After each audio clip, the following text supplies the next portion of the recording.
بسم اللہ الرحمن الرحیم۔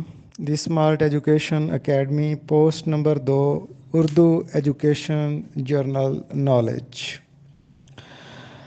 معروضی نمبر 14 ہے، سلیقہ انتہا کا چاہیے موتی پیرونے میں۔ یہ شاد عظیم آبادی کا مصرع ہے۔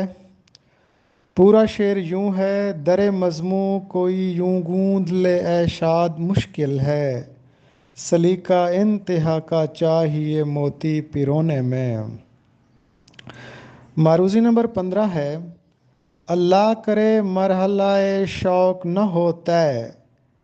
یہ اقبال کا مشہور مصرع ہے اور یہ ان کی ناظم شاعر کا آخری مصرع ہے۔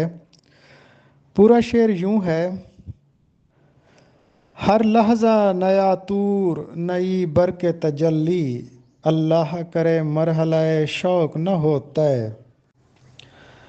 حافظ محمود شیرانی کی جدید ترین تحقیق کے مطابق اردو کے پہلے شاعر مسعود سعد سلمان ہیں، جو کہ محمود غزنوی کے عہد کے مشہور شاعر ہیں اور جن کا تعلق لاہور سے تھا۔ ان کا ذکر امیر خسرو نے اپنے دیوان غرۃ الکمال کے دیباچہ میں بھی کیا ہے، اور اب مسعود سعد سلیمان کو ہی اردو کا پہلا شاعر تسلیم کیا جاتا ہے۔ اگرچہ ان کا اردو کا دیوان ناپید ہے، پھر بھی انہی کو اردو کا پہلا شاعر تسلیم کیا جاتا ہے۔ اس سے پہلے امیر خسرو کو اردو کا پہلا شاعر تسلیم کیا جاتا تھا۔ نیکسٹ معروضی ہے، ولی دکنی کے عہد میں اردو کو کیا کہا جاتا تھا؟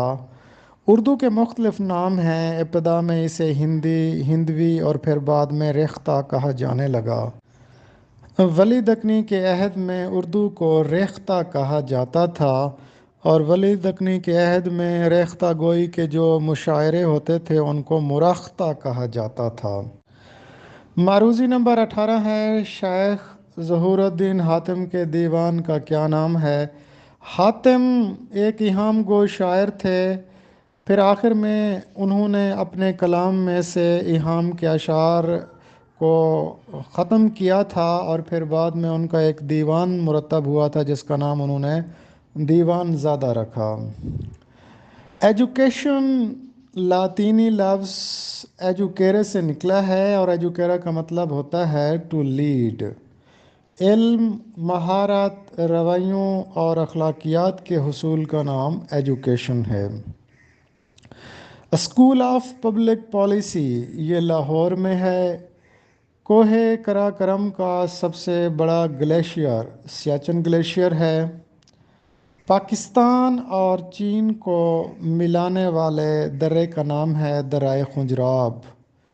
1960 میں ایک آبی معاہدہ ہوا تھا پاکستان اور انڈیا کے درمیان، جس کو سندھ طاس کا معاہدہ کہا جاتا ہے، یا انڈس واٹر ٹریٹی بھی اس کو کہا جاتا ہے۔ قیام پاکستان کے بعد پاکستان کو تسلیم کرنے والا سب سے پہلا ملک ایران تھا۔ دوبارہ ذرا اس کو دیکھ لیتے ہیں۔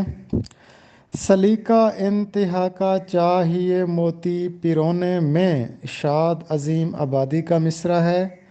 اللہ کرے مرحلہ شوق نہ ہو طے، اقبال کی نظم شاعر کا مشہور مصرع ہے۔ حافظ محمود شیرانی کے مطابق اردو کے پہلے شاعر مسعود سعد سلمان ہیں۔ ولی دکنی کے عہد میں اردو کو کہا جاتا تھا ریختہ۔ شیخ ظہور الدین حاتم کے دیوان کا نام دیوان زادہ ہے۔ ایجوکیشن ایک لاطینی لفظ ہے جو کہ ایجوکیرے سے نکلا ہے، اور ایجوکیرے کا مطلب ہوتا ہے ٹو لیڈ۔ علم، مہارت، رویوں اور اخلاقیات کے حصول کا نام ایجوکیشن ہے۔ School of public policy Lahore میں ہے۔ کوہ قراقرم کا سب سے بڑا گلیشیئر سیاچن ہے۔ پاکستان اور چین کو ملانے والا درہ دریائے خنجراب ہے۔ 1960 میں سندھ طاس کا معاہدہ ہوا تھا جو کہ ایک آبی معاہدہ ہے۔ پاکستان کو تسلیم کرنے والا سب سے پہلا ملک ایران تھا۔